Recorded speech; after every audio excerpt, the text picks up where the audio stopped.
నమస్కారం సార్. నమస్తే. సార్ కోమటిరెడ్డి వెంకటరెడ్డి గారు అటు కేసీఆర్ గారికి వార్నింగ్ ఇవ్వడం జరిగింది సార్. అంటే 3 నెలల్లో బీఆర్ఎస్ పార్టీని కుంగదీస్తామని అంటున్నారు. అంటే ఈ వ్యాఖ్యలు చేయడం గల కారణాలు ఏంటి? అంటే మరోవైపు 30 మంది ఎమ్మెల్యేలు కాంగ్రెస్ పార్టీలోకి షిఫ్ట్ అవబోతున్నారు, అందుకే ఇటువంటి వ్యాఖ్యలు చేస్తున్నారని చెప్పేసి అంటున్నారు. మరి దీంట్లో నిజం ఎంత ఉంది సార్? నిజానికి ఏంటంటే ఇది ఇప్పటిది కాదు, కాంగ్రెస్ గవర్నమెంట్ అధికారంలోకి రాగానే మాట్లాడుతున్నారు. ఇప్పుడు కడియం శ్రీహరి యాక్చువల్గా ఆయన కాంగ్రెస్లోకి వచ్చారు. అప్పుడు ఫస్ట్ స్టార్ట్ చేసింది కడియం శ్రీహరి. కడియం శ్రీహరి కాంగ్రెస్ పార్టీ ఎక్కువ కాలం ఉండదు, కూలిపోతుందని చెప్పాడు. చివరికి ఆయన కాంగ్రెస్ పార్టీ రావాల్సిన పరిస్థితి ఏర్పడింది. సో మొదటి నుంచి కూడా బీఆర్ఎస్ వాళ్ళు కాంగ్రెస్ పార్టీ ఎక్కువ కాలం ఉండదు అనే ప్రచారాన్ని బలంగా తీసుకొస్తున్నారు. సో ఆ రకంగా ఉన్నప్పుడు రేవంత్ రెడ్డికి కావచ్చు, కాంగ్రెస్ పార్టీ నాయకులు కావచ్చు, సహజంగానే కోపం వస్తుంది కదా. ఎందుకంటే మా ప్రభుత్వం ఏర్పడింది, మా ప్రభుత్వాన్ని పనిచేయని వాళ్ళు కానీ మేము కూల్చేస్తాం లేదా కూలిపోతుంది అని శాపనార్థాలు పెట్టడం ఏంటి? మీరు 10 ఏళ్ళు పరిపాలించారు. సో ఇప్పుడు మాకు అధికారం ఇచ్చారు, మమ్మల్ని కూడా పరిపాలించనివ్వండి అని కదా వాళ్ళు మాట్లాడుతున్నారు. సో కాంగ్రెస్ పార్టీ హామీలు అమలు చేయకపోయినా, కాంగ్రెస్ పార్టీలో ఏదన్నా అవకతవకలు ఉన్నా ఎత్తి చూపించడం వరకు ఓకే, కానీ కాంగ్రెస్ పార్టీ కూలిపోతుంది, ప్రభుత్వం కూలిపోతుంది అని మాట్లాడడం, శాపనార్థాలు పెట్టడం ఏంటనేది వీళ్ళు ఎప్పటి నుంచో మాట్లాడుతున్నారు. సో ఈ నేపథ్యం మనం అర్థం చేసుకోవాలి. సో అందుకని రేవంత్ రెడ్డి బిగినింగ్ ఏంటంటే, రాగానే మనం ఆ బీఆర్ఎస్ నాయకుల్ని మన వైపు లాక్కోవడం కరెక్ట్ కాదు అని ఆయన అనుకున్నాడు. గతంలో కూడా ఆయన అనేక ఇంటర్వ్యూలో చెప్పాడు, మేము కేసీఆర్ లాగా చేయము. కేసీఆర్ అబ్సల్యూట్ మెజార్టీ 88 మంది మెజార్టీ ఎమ్మెల్యేలు ఉన్నా కూడా ఆయనకు కాంగ్రెస్ నుంచి, తెలుగుదేశం నుంచి, చివరికి సిపిఐ నుంచి కూడా లాక్కున్నారు. మాకు అలాంటిది ఇదేం లేదు, మాకు ఇచ్చిన మెజార్టీ ఎంత వస్తే అంత మేము పరిపాలిస్తాము, మేము అలా లాక్కోమని చెప్పారు. కానీ వీళ్ళు ఉంచట్లేదు ఆయన్ని. దాంతో వాళ్ళు ఏం చేస్తారు కాంగ్రెస్ వాళ్ళు, సరే ఇతను మనల్ని కూలుస్తానంటున్నాడు కదా, రేపొద్దున ఆ ప్రమాదం కూడా ఉంది. ఎందుకంటే మనకి 4 మెజార్టీ ఉన్నారు, ఒక సిపిఐతో కలుపుకుంటే 5 మంది ఉన్నారు, కాబట్టి మనమే రివర్స్లో లాగుదామని వీళ్ళు గేట్లు ఓపెన్ చేశారు. ఆపరేషన్ ఆకర్ష్ కాంగ్రెస్ ఓపెన్ చేశారు. దాంతో కాంగ్రెస్ బీఆర్ఎస్ నుంచి కాంగ్రెస్లకి విపరీతంగా వలసలు మొదలైనవి.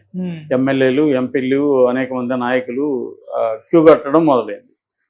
చివరికి బీజేపీలోంచి కూడా మొన్న 10 మంది ఎమ్మెల్యే అభ్యర్థులు కాంగ్రెస్లో చేరారు.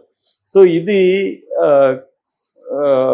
బీఆర్ఎస్కి చాలా పెద్ద తలనొప్పి అయిపోయింది. అంటే కేసీఆర్కి చాలా దగ్గరగా ఉన్న కడియం శ్రీహరి కావచ్చు, కేకే కావచ్చు, వీళ్ళందరూ కూడా కాంగ్రెస్లోకి పోయేసరికి వాళ్ళు దాన్ని ఎలా డీల్ చేయాలనేది బీఆర్ఎస్కి తెలియట్లేదు.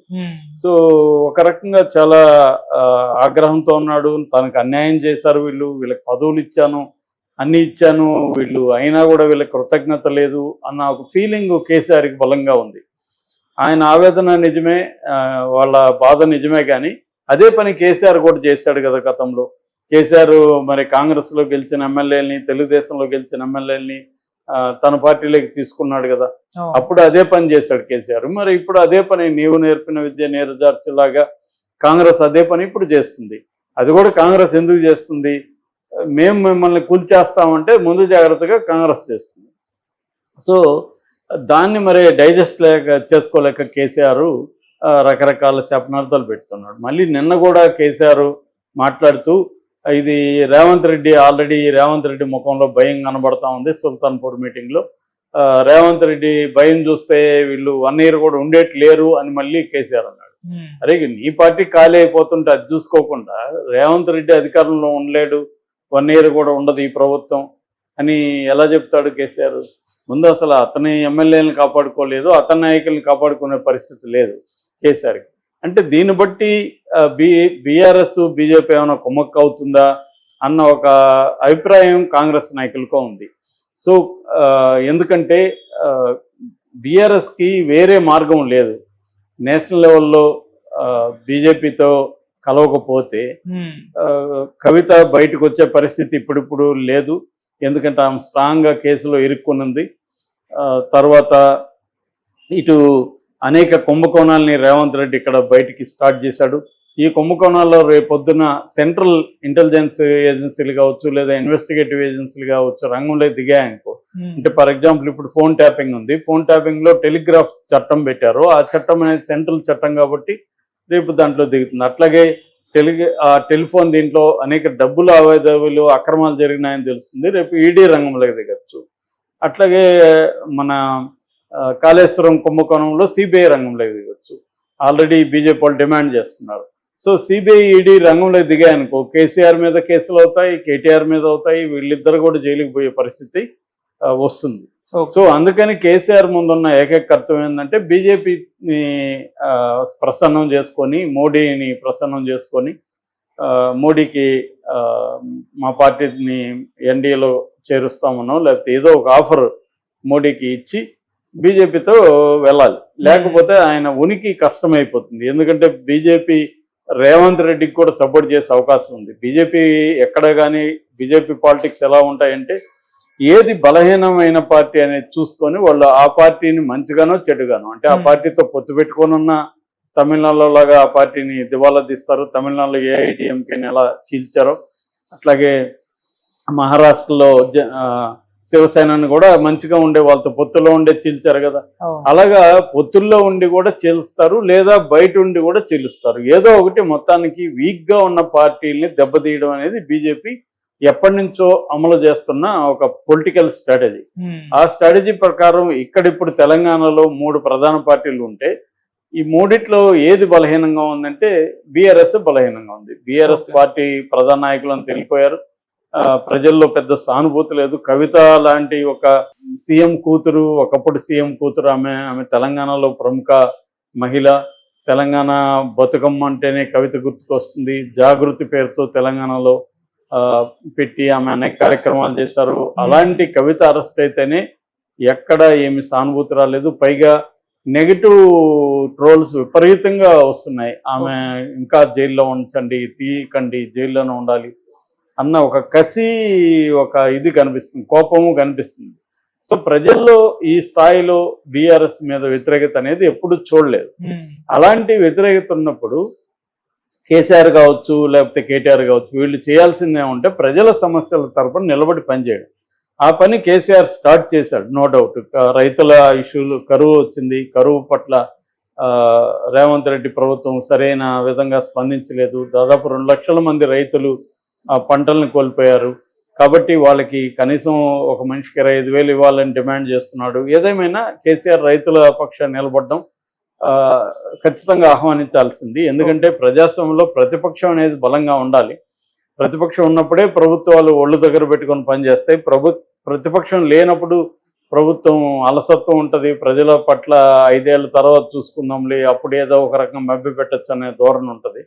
అందుకని ఆ రకంగా కేసీఆర్ ప్రజల పక్షం నిలబడడం మంచిదే. కానీ అక్కడతో ఆగకుండా ఈ శాపనార్థాలు పెట్టడం, ఈ ప్రభుత్వం 1 yearలో కూలిపోతుందని చెప్పడం, ఇది సరిగ్గా లేదు. అట్లాగే ప్రజలను కూడా ఆయన నిందించాడు. దున్నపోతుకి పాలిచ్చే గేదెకి తేడా తెలియలేదు వీళ్ళకి అన్నాడు. మొన్న కేటీఆర్ కూడా అలాంటి దురహంకార వ్యాఖ్యలు చేశాడు. తెలంగాణ ప్రజల కంటే ఆంధ్ర ప్రజలు తెలివైన వాళ్ళు, అందుకే మాకు హైదరాబాద్ చుట్టుపక్కల ఆంధ్ర ప్రజల వల్లే మాకు ఈ సీట్లు వచ్చాయి, తెలంగాణ ప్రజలకు అంత తెలివి లేదని మాట్లాడాడు. సో నిజానికి తెలంగాణ ప్రజలకు తెలివి ఉండడం వల్లే వాళ్ళని ఓడించారనేది కాంగ్రెస్ వాళ్ళు చెప్తున్నమాట.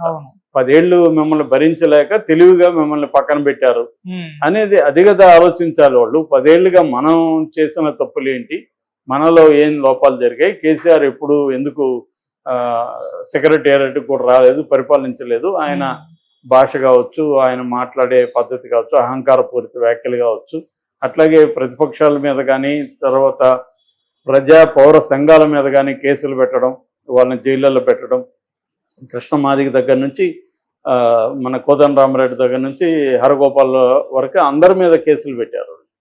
సో అవన్నీ కూడా పనిచేస్తాయి. గద్దర్ని 3 గంటల పాటు ఎండలో నిలబెట్టారు. ఇవన్నీ కేసీఆర్కి నెగిటివ్గా పనిచేస్తాయి. మన ఆర్టీసీ కార్మికులు సమ్మె చేసినప్పుడు 3 ఏళ్ళు వాళ్ళని మామూలుగా వేధించలేదు పండగ టైంలో. సో ఇవన్నీ కూడా జనంలోకి వెళ్తాయి కదా. అట్లాగే సిట్టింగ్ ఎమ్మెల్యేల మీద కూడా తీవ్ర వ్యతిరేకత ఉంది. వాళ్ళని మార్చకపోవడం కూడా ఆయనకి ఇబ్బంది అయింది.